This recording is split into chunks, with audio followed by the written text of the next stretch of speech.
এখানে এসে আমরা দেখতে পারলাম, যেটা জানতে পারলাম, এখানে একজন আজকে এমপি পদপ্রার্থী, মানে আমাদের যেতে পারছি অলরেডি 2 টাকা করে কুপন আমরা অলরেডি কেটে নিয়েছি, আমি আর যাবো দুজনে। আনুমানিক হাইট হবে খুব বেশি হলে 3 ফুট মতো হয়তো হয়ে যাবে। তো একটু মাথা নিচু করে কিন্তু আমাদের ঢুকতে হবে।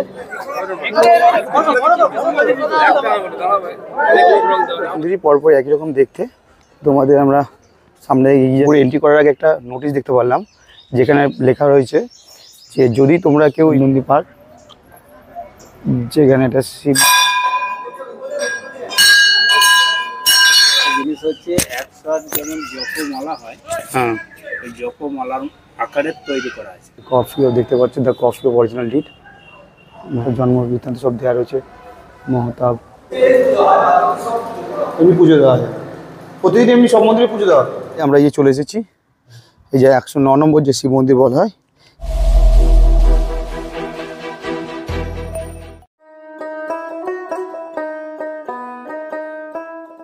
শুভমত আমার মিষ্টি বন্ধু বান্ধবীরা, আশা করি তোমরা সবাই ভালো আছো। তো আজকে আবার সকাল সকাল চলে এসেছি কোথায়, বর্ধমান জেলার 108টা শিব মন্দিরে।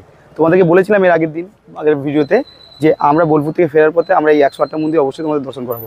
তো সেই কারণে আজকে সুযোগ হয়েছে, যখন ফেরার পথে আমরা তোমাদেরকে এই আজকে 108টা যে মন্দির নবাবহাটের, সেখানে আমরা তোমাদের দর্শন করাবো। তো অলরেডি দেখতে পাচ্ছ আমরা এই যে মন্দিরের চত্বরে প্রবেশ করেছি এবং কিছু নম্বর মন্দির দেখতে পাচ্ছ। তো এখন এখানে আমরা এন্ট্রি করবো এবং এখানকার টোটাল কীভাবে এখানে পুজো দেওয়া যায় বা এখানে কী ভোগ আছে বা টোটাল মন্দির সম্বন্ধে অনেক জানা অজানা কথা সবটাই তোমাদের সঙ্গে বলবো। তো তাদের জন্য কী করতে হবে, তোমাদেরকে ভিডিওটা শুরু থেকে শেষ পর্যন্ত দেখতে হবে, এবং যারা এখন আমাদের পরিবার সদস্য নেই তাদের পরিবার সদস্য হয়ে বেল আইকন নোটিফিকেশন অন করে আমার সাথে থাকো। আর ভিডিও ভালো লাগলে বেশি করে লাইক, কমেন্ট, শেয়ার করতে ভুলো না কিন্তু।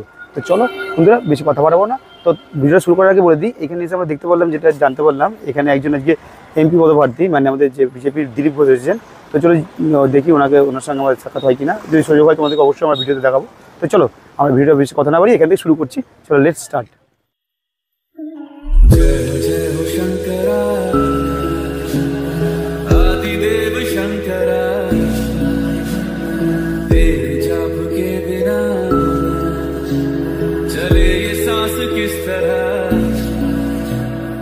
ফাইনালি আমরা তোর মন্দিরের ভিতরে প্রবেশ করে গেছি। এই যে মেন গেটটা আমরা এবার এন্ট্রি করছি, দেখতে পাচ্ছি পুলিশ মোতায়েন করা আছে, যদি দিলীপ ঘোষ এসেছেন। তো চলো দেখি এখানে কোথায় এন্ট্রি করা যায়। তো এইখানে মন্দিরে ঢোকার আগে এখানে এন্ট্রির জন্য 2 টাকা করে কুপন কাটতে হয়। তো চলো এই জায়গায় দেখতে পারবে মন্দিরের ডান দিকে একদম কুপন কাউন্টার আছে, কুপন কালেক্ট করা, সেখান থেকে আমরা কুপনটা জাস্ট ফার্স্ট কেটে নিই। দেখতে পাচ্ছি অলরেডি 2 টাকা করে কুপন আমরা অলরেডি কেটে নিয়েছি, আমি আর যাবো দুজনে। তো চলো এবার ভিতরে এন্ট্রি করবো। চলো স্টার্ট।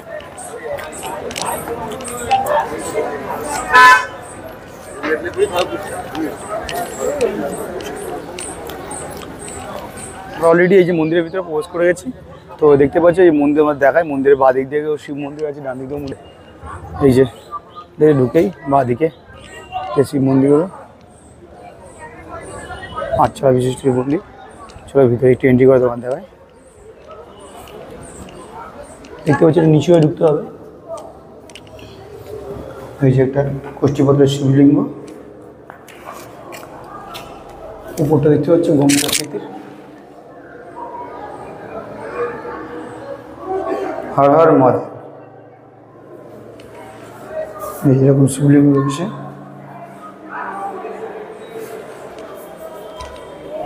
মন্দিরের যে ঢোকার এন্ট্রি একটু নিচু হয়ে কিন্তু ঢুকতে হবে, মানে বেশি হাইট না, আনুমানিক হাইট হবে খুব বেশি হলে 3 ফুট মতো হয়তো হয়ে যাবে। তো একটু মাথা নিচু করে কিন্তু আমাদের ঢুকতে হবে। এবং এর পাশে এরকম আরও অনেক শিব মন্দির, টোটাল এখানে 108টা শিব মন্দির এবং প্রধান একটা শিব মন্দির আছে, যেটা টোটাল 109টা শিব মন্দির। এই যে আরও একটা শিব মন্দির তোমার দেখায়, এই দেখতে পাচ্ছ খুব সুন্দর। এই যে কি সুন্দর ডিজাইন করা, নকশা করা। এগুলো সম্ভবত রূপোর বা কোনো ধাতুর হবে, সেটা আমি বলতে পারবো না, পরে জেনে নিলে তোমাদের জেনে অবশ্যই বলবো। আর আজকে যেহেতু হলে এখানে প্রচুর মানুষের ভিড়, আর তারপরে এখানে বললামই এই যে এমপি পদপ্রার্থী দিলীপ ঘোষ এখানে আজকে এসেছে, সেখানে আরও মানুষের ভিড় দেখতে পাচ্ছ। তোমার দেখায় প্রচুর মানুষের কিন্তু ভিড় আছে এখানে।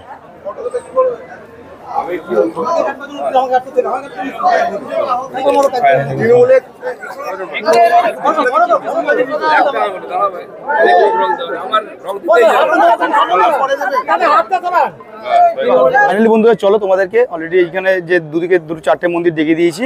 এবার এই যে মেন গেট থেকে ঢুকে এই যে আমরা বাদিকে যে দুটো মন্দির দেখে নিয়েছি, এবার এইদিকে বাদিক দিয়ে আমরা হাঁটবো। চলো, এখানে পাশাপাশি অনেক মন্দির আছে, তোমরা ভিউটা যাচ্ছে এখানে দেখো, অসাধারণ দেখাচ্ছি কিন্তু এখান থেকে। নমস্কার বন্ধুরা, আজকে আমি তোমাদেরকে নিয়ে চলে এসেছি বর্ধমান জেলার নরহাট এলাকার 109টা শিব মন্দির দর্শনে। এখানে মোট 108টি এবং আরেকটু দূরেই আছে আরেকটি শিব মন্দির। মোট 109টি শিব মন্দির রয়েছে এই মন্দিরে। তবে চলো আজকে এই মন্দিরগুলো তোমাদের ঘুরে ঘুরে দেখাই এবং আজকে এই মন্দির সম্বন্ধে কিছু অজানা কথাও তোমাদেরকে আমি বলবো। তো চলো বন্ধুরা, আশা করি ভিডিওটা তোমাদের খুব ভালো লাগবে। যে মন্দিরগুলোর সামনে থেকেই বাদিকে যে সারিবদ্ধভাবে যে মন্দিরগুলো রয়েছে, সেই মন্দিরগুলোর সামনেতেই রয়েছে সুন্দর একটা বাগান। দেখো খুব ভালো লাগছে। এই যে নন্দীজির যে একটা মূর্তিও রয়েছে পাথরের, দেখতে পাচ্ছ, দেখো অসাধারণ দেখাচ্ছে কিন্তু। এবং তার পিছনেই দেখো খুব সুন্দর বাগান, অসাধারণ দেখতে লাগছে কিন্তু, খুব সুন্দর লাগছে, মানে অসাধারণ পরিবেশটা।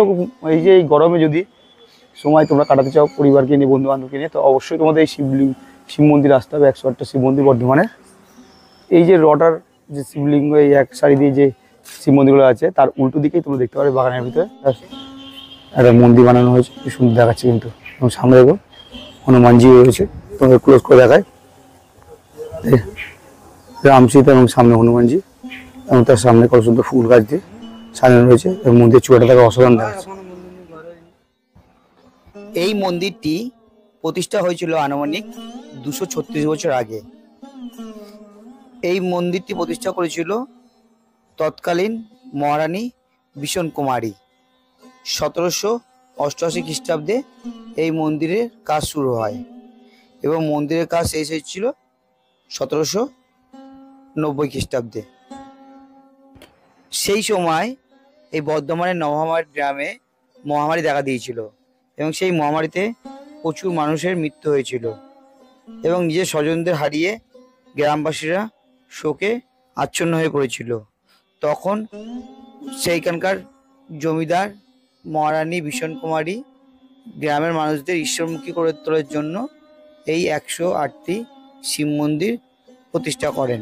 এই মন্দিরগুলি জপমালার আদলে মোট 108টা এবং আরও অতিরিক্ত আরেকটি মোট 109টি মন্দির স্থাপন করা হয়েছিল এবং প্রত্যেকটি মন্দিরের সামনে একটি করে বেলগাছ বসানো হয়েছিল। এই বাগানটার ভিতরে প্রবেশ করার জায়গা আছে। এই মন্দিরের ভিতরে এই একটা পুকুর রয়েছে, দেখো তোমার দেখাই দিই জাস্ট পুকুরটা, যে বাগানটা রয়েছে আছে, আর মাঝখানে খুব সুন্দর পুকুর।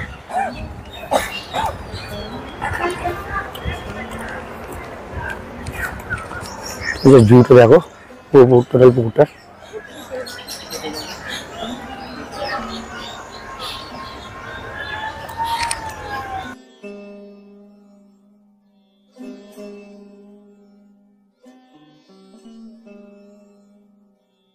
পুকুরটার সামনে আছি, তোমাদেরকে বলে দিই এই পুকুরে এন্ট্রি করার আগে একটা নোটিশ দেখতে পারলাম, যেখানে লেখা হয়েছে যে যদি তোমরা কেউ এই পুকুরে জল নিতে চাও, তবে এই গেটটা যে তালা দেওয়া যদি থাকে, তো এখানে যে কর্তৃপক্ষ আছে তাদের কাছে গিয়ে বলে তাদেরকে চাবি চেয়ে নিয়ে এসে গেট খুলে তোমরা তো জল নিয়েও যেতে পারো, তার ব্যবস্থা রয়েছে। তোমাদের যে দেখিয়ে দিই নোটিশটা আমি,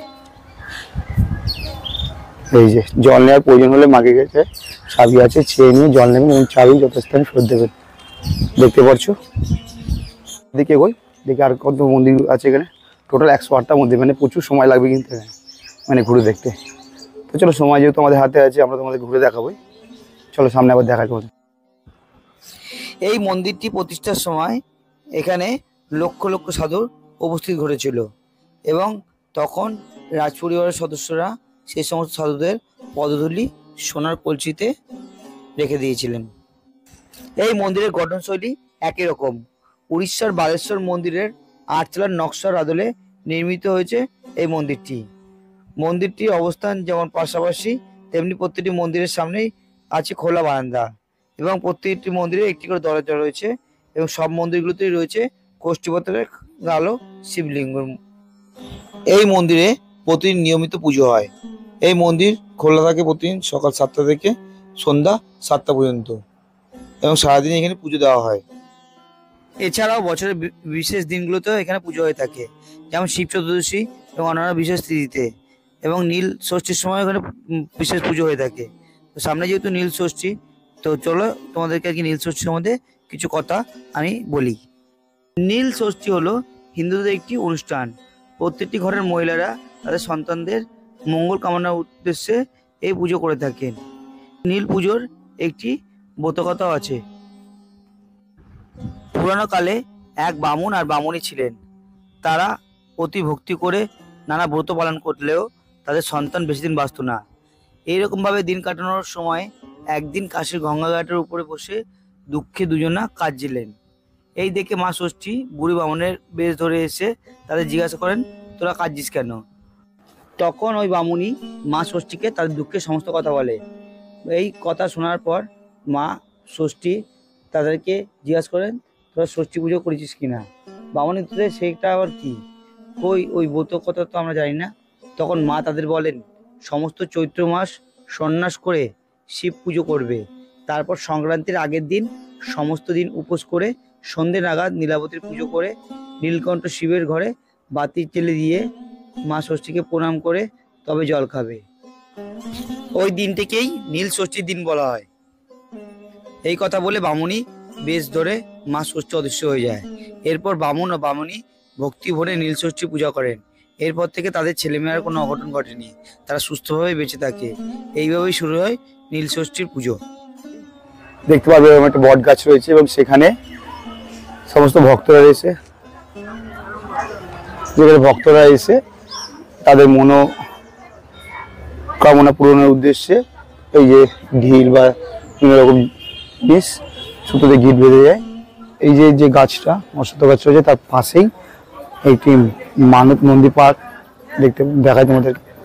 মানত মন্দির পার্ক, মন্দিরে পুজো দিতে চাও তো মন্দিরে পুজো দেওয়ার জন্য এই যে প্রধান গেট থেকে ঢুকে এসে সোজা এসে সামনে আছে উপাচার বলে, তো এই দোকান থেকে তোমরা পুজোর সামগ্রী সব কিনতে পারবে। পুজোর ডালি এরকম রয়েছে, দেখতে পাচ্ছ বিভিন্ন রকম পুজোর ডালি সব বিভিন্ন দামে। তাহলে কি দাম আছে? 51, 101, 200।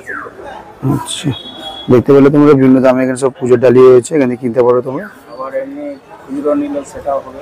আচ্ছা, আর এমনিও তোমরা যদি শুধু মোমবাতি ধূপও চাও সেটা ওখান থেকে পেয়ে যাবে। এই একদম মূল গেট থেকে ঢুকেই উপাচার। প্রতিদিন আগে হ্যাঁ, কটার সময় মন্দির খোলে? প্রতিদিন 8টায় খোলে, সকাল 8টায়। আর বন্ধ হয় কখন? বন্ধ হয় 7টা, 7:30। মানে সারাদিনই খোলা থাকে? সারাদিন খোলা।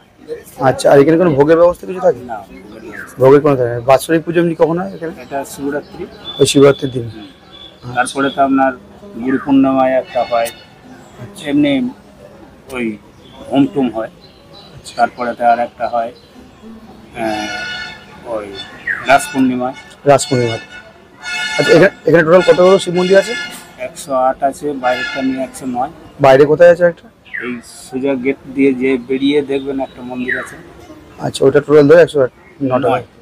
মানে এটা কি রাজবাড়ির মন্দির নাকি? এটা রাজা তৈরি করে গেছিলেন, রানী বিষ্ণু কুমার। আচ্ছা, বিজন কুমার কি? বিষ্ণু কুমার। আচ্ছা, রাজ পরিবারের এখানে করা আছে, ওই দেখুন ওই সব তালিকা দেওয়া রয়েছে মন্দির। আচ্ছা, দেখে নিচ্ছি। তো শুনতে পেলে তোমরা এখানে এই কাকা বললেন সমস্ত মন্দির সম্বন্ধে কিছু তথ্য। আর আপনার এই যে এখানে কাউন্টারে আসলে আপনার পুজোর সামগ্রী সব পাওয়া যাবে, তাই তো? আপনার নামটা কি হবে? আমার নাম বংশধর কুমার। আপনি কি এখানেই থাকেন? এখানেই। আচ্ছা, ধন্যবাদ। তো বন্ধুরা, তোমরা শুনতে পারলে যে এই যে দোকানের যে কাকার কাছ থেকে জানতে পারলাম অনেক কিছু কথা, এবং এখানকার যে রাজ পরিবারের যে বৃত্তান্ত। এই যে সামনে নাট মন্দিরটা রয়েছে সেখানেই রয়েছে, যেখানে যজ্ঞকুণ্ডটা রয়েছে।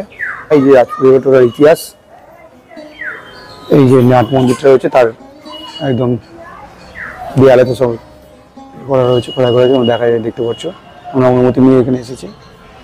এই যে কফ স্কুপ দেখতে পাচ্ছেন, দ্য কফ স্কুপ অরিজিনাল ডিট, মানে এই জমির যে অরিজিনাল ডিট সেটা। এবং তারপরে দেখতে পাচ্ছ মহারাজ কুমার পুনয়চাঁদ মাহাতো, উদয়চাঁদ মাহাতো, তার জন্ম বৃত্তান্ত সব দেওয়া রয়েছে। মহতাব, বিভিন্ন রকম সব বাণী লেখা রয়েছে। শকাব্দ, সব সাল খ্রিস্টাব্দ সব দেওয়া রয়েছে, দেখতে পাচ্ছ। এই ছবিগুলো তোমার দেখাচ্ছে সেগুলো কিন্তু সব যারা দান করেছে এই মন্দিরে তাদের সমস্ত ছবি। আর মেন হচ্ছে পুজো দিতে চাও, সব মন্দিরগুলো কিন্তু পুজো পুরোহিত দেন না, সামনে মূল গেট থেকে ঢুকেই ডান দিকে যে মন্দিরটা রয়েছে সেই মন্দিরটা পুরোহিত থাকে এবং সেখানে তোমরা পুজো দিতে পারবে। তো চলো তোমাদের সেই মন্দিরটা আমি একবার দেখিয়ে দিই। এই যে এই মন্দিরটা দেখতে পাচ্ছ, এখানে তোমরা কিন্তু পুজো দিতে পারবে সকাল 8টা থেকে। আর কতক্ষণ পুজো চলে? সন্ধ্যা 7টা পর্যন্ত। দরজার যে গেটগুলো, এই দরজার গেটগুলো এখন সিলভার দিয়ে করে হয়, তাই তো? এমনি পুজো দেওয়া হয় প্রতিদিন, এমনি সব মন্দিরে পুজো দেওয়া হয় এমনি। আর এমনি ভক্তরা যদি আসে তাহলে এই মন্দিরটা এসেই পুজো দিতে হয়। ধন্যবাদ বন্ধুরা। ফাইনালি তোমাদেরকে এই যে টোটাল যে 108টা শিব মন্দির টোটালটা সবটাই দর্শন করালাম। এই যে মন্দিরটা মানে মেন গেট থেকে ঢুকেই ডান দিকে যে প্রথম মন্দিরটা, এই মন্দিরটাতেই একমাত্র পুরোহিত মশাই বসে থাকেন। মানে তোমরা যদি পুজো দিতে চাও তো এই মন্দিরটা এসে পুজো দিতে হবে। এবং অন্যান্য যে মন্দিরগুলো আছে সেই মন্দিরগুলোতেও পুরোহিতরা পুজো দেন, কিন্তু এখানে তোমরা যদি নাম গোত্র দিয়ে যারা পুজো দিতে চাও তারা এখানে এসেই পুজো দিতে পারবে। তো চলো এবার আমরা এই মন্দির থেকে বেরিয়ে এই যে বাইরে যে আর একটা মন্দির রয়েছে, মানে যেটাকে 109টা মন্দির যার জন্য বলা হয়, সেই মন্দিরটাও তোমাদেরকে দর্শন করাবো। তো চলো সাথে থাকো সবাই। চলো বন্ধুরা, তোমাদের 108টা শিব মন্দির অলরেডি দর্শন করানো হয়ে গেছে। এবার যে মেন 109টা যে শিব মন্দির বলা হয় এখানে, আর একটা যে মন্দির, তো সেটা এই যে মন্দির যে এই যে প্রধান যে গেট, সেখান থেকে সোজা এসে আর একটা গেট পড়বে, এরকম দেখতে পাচ্ছি স্টিলের গেট, সেই গেটটা পার করে যেতে হবে আমাদের 109 নম্বর মন্দিরটা দেখতে। তো প্রচণ্ড রোদের তাপ, যা আমরা যখন খালি পায়ে এসেছি প্রচণ্ড রোদ লাগছে পায়ে। তো চলো তোমাদের ভালোবাসাতেই সবটা প্রেরণা তোমাদের। ওই যে তোমাদের এই যে দেখতে পাচ্ছ ফাঁকা মাঠ দুদিকে, এবং ওই যে দূরে দেখতে পাচ্ছ একটা মন্দির, যার জন্য এখানে যে 109টা শিব মন্দির বলা হয়, সেই 9 নম্বর মন্দিরে তোমাদের দেখাচ্ছি। চলো আমরা এই যে চলে এসেছি এই যে 109 নম্বর যে শিব মন্দির বলা হয়, সেই 109 নম্বর শিব মন্দিরের কাছে, মানে যেটা ওই সম্পূর্ণ যে মন্দিরের চত্বর এরিয়া থেকে সম্পূর্ণ কিন্তু আলাদা একটা জায়গাতে রয়েছে, মানে মাঠের পাশে। এই যে ভোলেনাথজির একটা মন্দির দেখতে পাচ্ছ, এই দেখো এখানে অলরেডি পুজো, প্রতিদিনই নিত্য কিন্তু পুজো হয়, পুরোহিত মশাই বললেন, শুনতে পেয়েছি তোমরা। মানে এখানকার মন্দিরের বিশেষত এই মন্দিরটা কিন্তু ওই মন্দিরগুলোর থেকে সম্পূর্ণ উচ্চতাও কিন্তু অনেকটাই ছোট, এবং যে মন্দিরের প্রবেশের যে দ্বার সেটাও কিন্তু হাইটটা ওই মন্দিরগুলোর হাইটের থেকে ও ছোট উচ্চতায়। তো ফাইনালি বন্ধুরা, আমরা আজকে যে বর্ধমানের 108টা শিব মন্দির তোমাদের দেখাতে নিয়ে এসেছিলাম, 108টা বললে ভুল হবে, 108টা প্লাস আরও সাথে আরেকটা 109টা, যেটা তোমাদের দেখালাম শেষে 109টা মন্দির। তো টোটাল সবটাই তোমাদের দেখালাম, এবং এখানকার মন্দিরের যে পুজো যেগুলো হয় বাৎসরিক কোন কোন মাসে, সেই পুজোগুলো সম্বন্ধে তোমাদের বলেছি। এই মন্দিরের কিছু অজানা কথা সেগুলো তোমাদেরকে বলেছি। তো আশা করি তোমাদের ভিডিওটা ভালো লেগেছে। তো ভিডিওটা কেমন লেগেছে সেটা অবশ্যই কমেন্ট বক্সে কমেন্টস করে জানিও। আর এই ধরনের যদি আরও ভিডিও তোমরা পেতে চাও তাহলে সেটাও আমাকে অবশ্যই কমেন্টস করে জানিও। আর আরেকটা কথা এবার তোমাদেরকে বলবো, যেটা তো তোমরা অনেকেই হয়তো জানো ফেসবুকে পেজ আছে, তো সেই পেজটাও তোমরা কিন্তু অবশ্যই ফলো করো, কেন সেখানে আমি প্রতিনিয়ত ভিডিও আপলোড করি, সেখানেও তোমরা একটু ফলো করো এবং ভিডিওগুলো ভালো লাগলে লাইক কমেন্টস করো। তো চলো বন্ধুরা, আজকের মতো ভিডিওটা এই পর্যন্তই।